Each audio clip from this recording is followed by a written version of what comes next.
3일간의 세상의 삶을 열심히 살고 또 오늘 수요예배 자리, 은혜의 자리에 오신 여러분을 주님의 이름으로 진심으로 환영하고 축복합니다. 오늘 하루도 각자 일터에서, 가정에서 얼마나 수고가 많으셨습니까? 여러분의 수고 위에 또 여러분의 심령 위에 하나님께서 오늘 말씀을 통해서 새 힘과 위로를 부어주시기를 간절히 소망합니다. 오늘 한번 또 따라해 봅시다. 된다 하면 진짜 되고, 안 된다 하면 진짜 안 된다. 네, 언제나 주님의 능력 안에서 긍정적으로 생각하고 긍정적으로 말하는 여러분들 되시기를 간절히 축복합니다.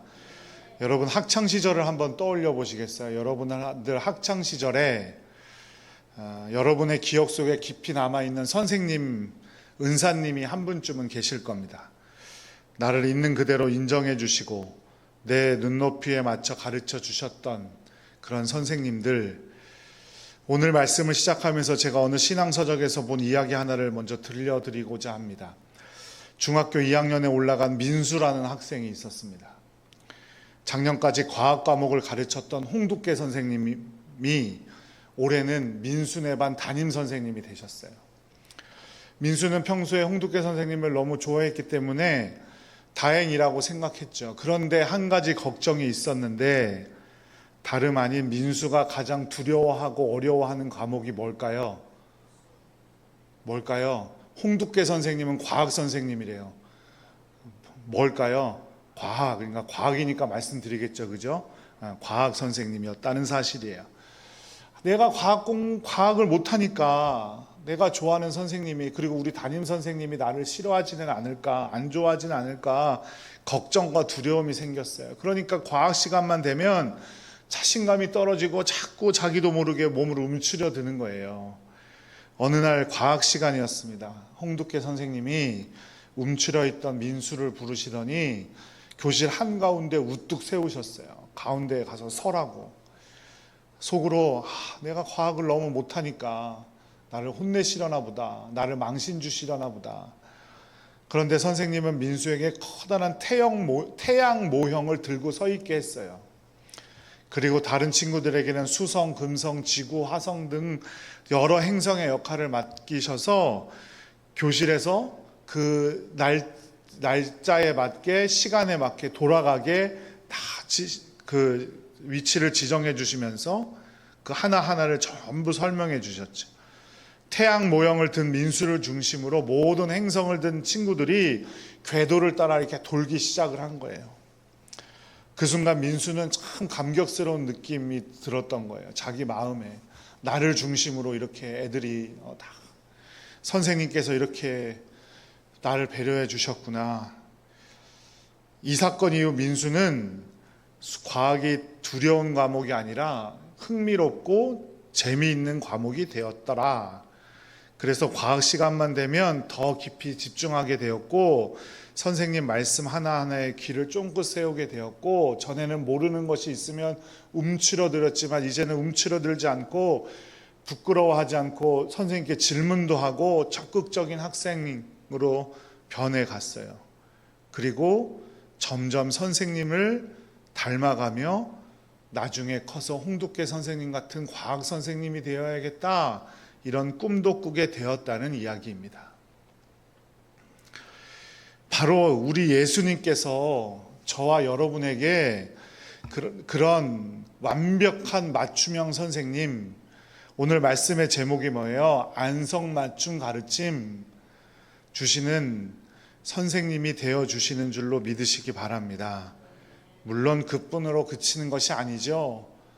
하지만 오늘 성경에 보면 우리 주님의 사역을 이렇게 설명하고 있어요. 마태복음 4장 23절 말씀 함께 읽어보겠습니다.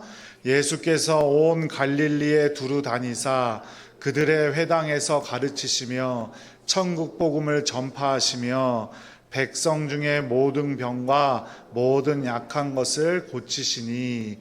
아멘. 이 말씀은 예수님께서 이 땅에 오셔서 하신 사역에 대해서 설명할 때마다 거론되는 아주 유명한 말씀이죠.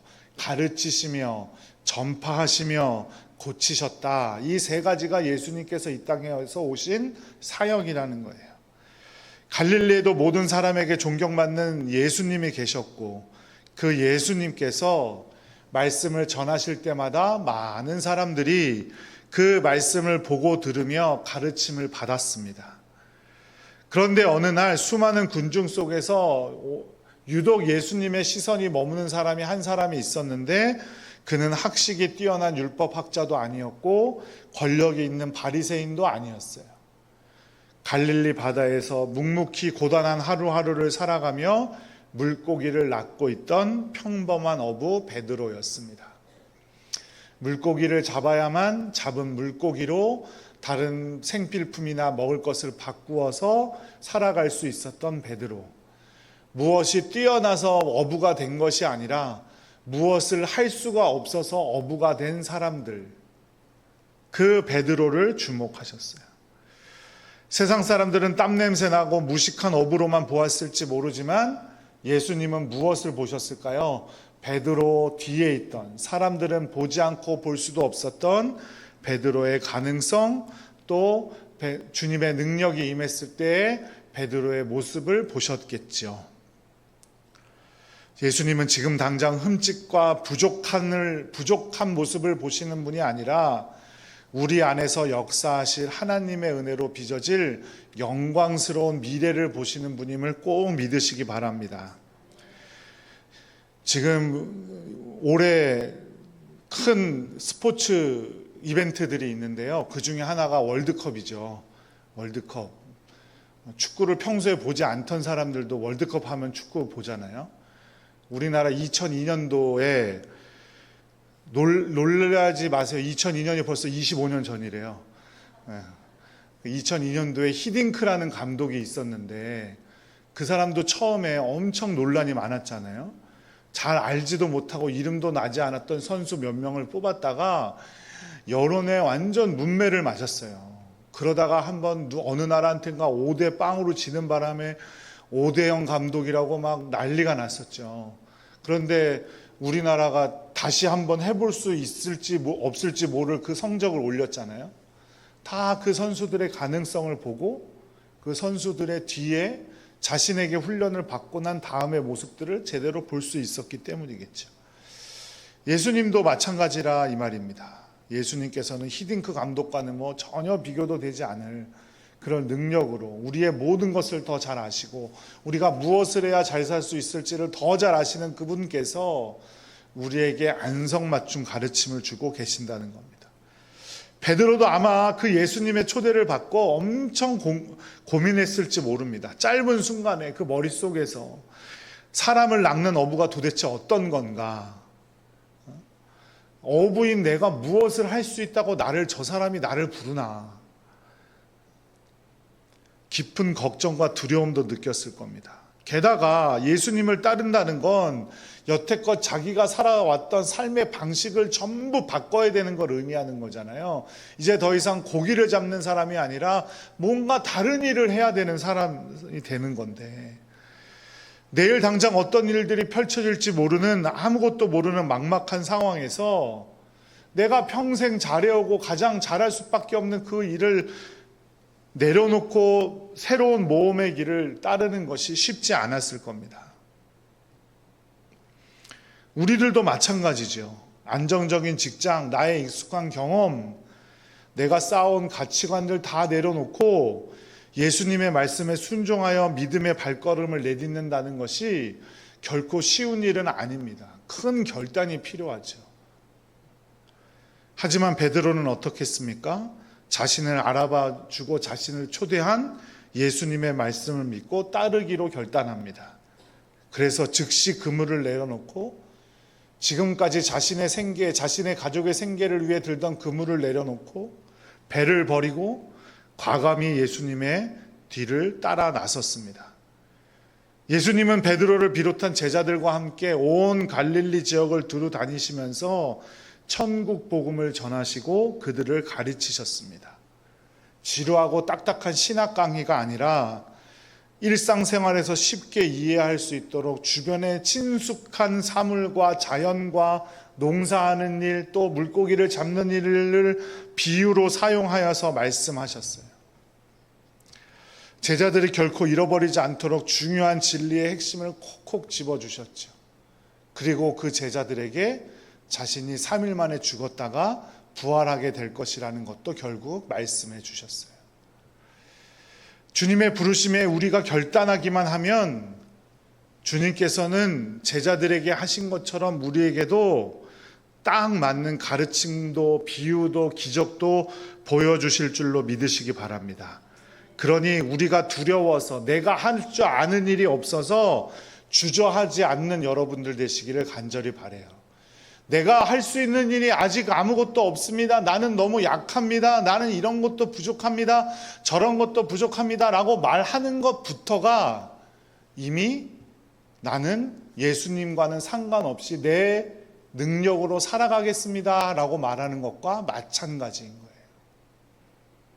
해보지도 않고 주님의 능력과 은혜가 모든 것을 해결해 주신다고 약속하셨는데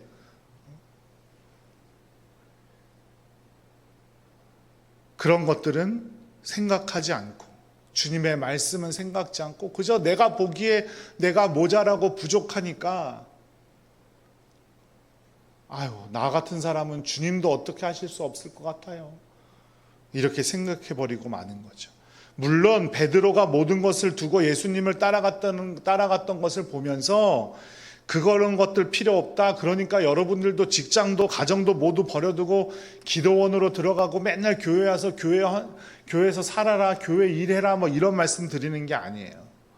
모든 것을 맡기고 결단하며 순종하면 주님께서 책임져 주신다는 것을 꼭 믿으시기 바랍니다. 베드로는 늘 예수님 곁에서 열심히 배웠어요.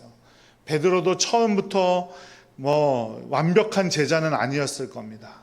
무수히 많은 시행착오를 겪어야만 했을 거예요.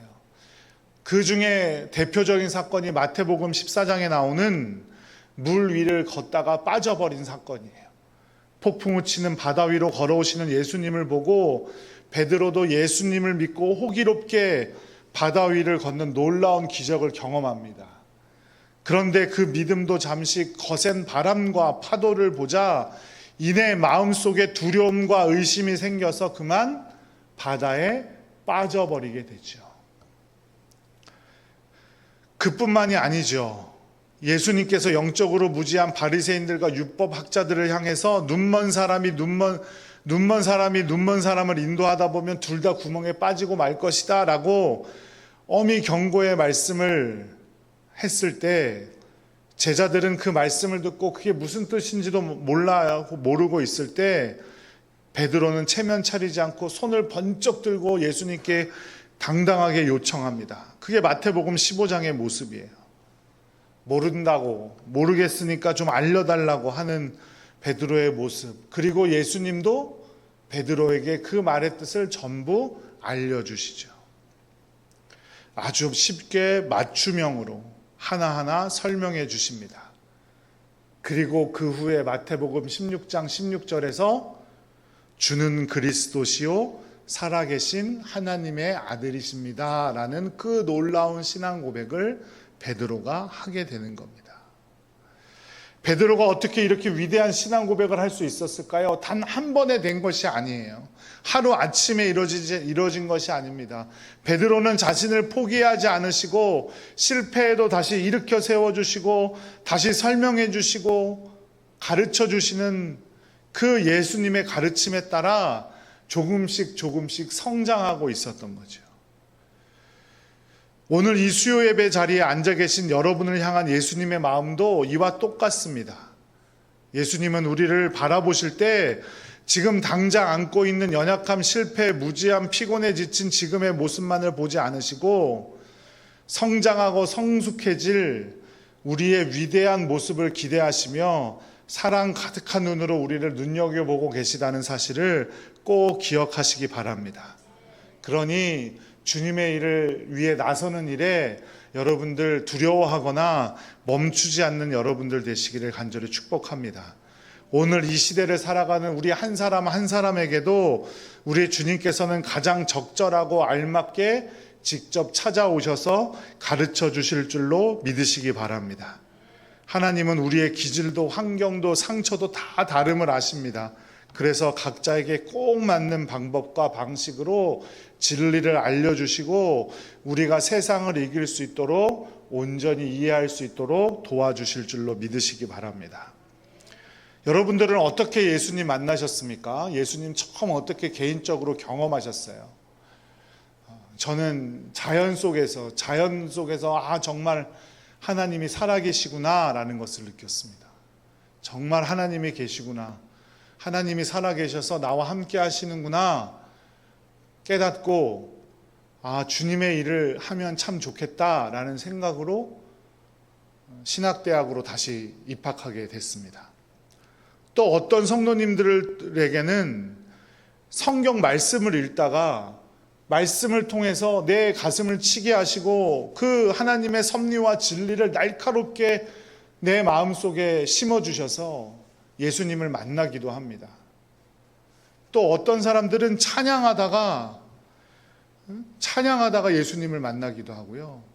혼자 흥얼흥얼 찬송가를 부르다가 갑자기 주님께서 자신을 만나주심을 느끼고 그 자리에 무릎 꿇고 펑펑 우시는 분들도 있어요.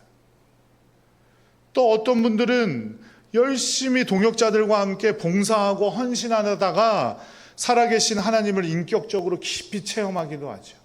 그거는 사람마다 다 다른 겁니다. 어떤 게 정답이 있는 게 아니에요. 이처럼 주님은 우리의 영적 상태와 상황을 모두 다 잘 알고 계시고 가장 좋은 방향대로 그 방법대로 우리를 인도해 주심을 꼭 믿으시기 바랍니다. 저는 저 멀리서 먹구름이 쫙 오면서 비가 오는 게 보였어요. 여기는 해가 떠 있는데. 그리고 그렇게 그 먹구름이 지나가고 나서 또 환하게 빛나는 그 햇볕과 그 햇볕에 비치는 그 물방울들, 그런 거 보니까 정말 예수님이 살아계시다는 걸 고백할 수밖에 없게 되더라고요. 그런데 물론 또 그런 거 보면 물론 감흥이 없으신 분들도 있지요. 어른들은 꽃 이쁘다 하지만 우리 자녀들, 젊은 애들은 왜 가서 꽃 사진만 찍어 왔냐고 그러기도 하잖아요. 그죠? 다 다른 거예요. 그런데 그거를 다 하나하나 맞춰주시는 분은 우리 주님밖에 없더라. 그러니 무엇도 두려워할 필요가 없고 내 상황과 조건들을 보면서 난 안 돼, 나는 할 수 없을 것 같아 좌절할 필요도 없습니다. 예수님은 지금 나에게, 내 가정에서, 내 직장에 꼭 필요하고 유익한 것들을 지금도 가르쳐 주시고 가르쳐 주길 원하신다는 사실을 꼭 기억하시기 바랍니다.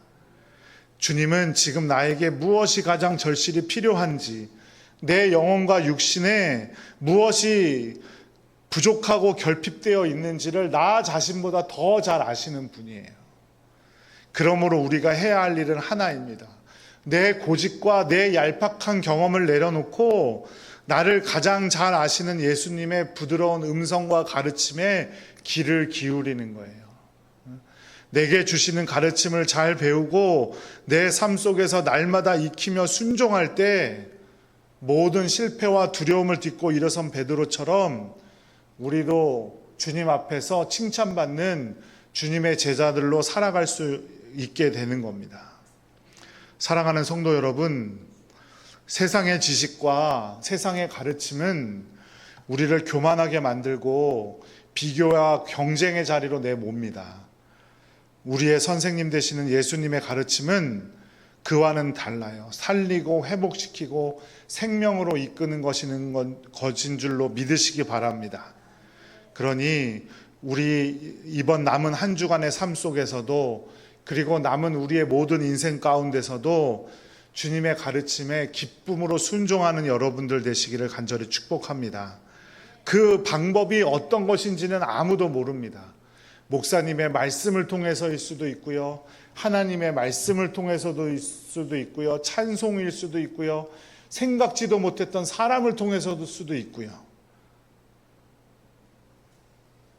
하지만 그 어느 것 하나도 놓치지 않고 두려움 없이 주님의 가르침을 통해 순종하고 주님께 쓰임받기를 소망하는 사랑하는 여러분들 되시기를 주님의 이름으로 간절히 축원합니다.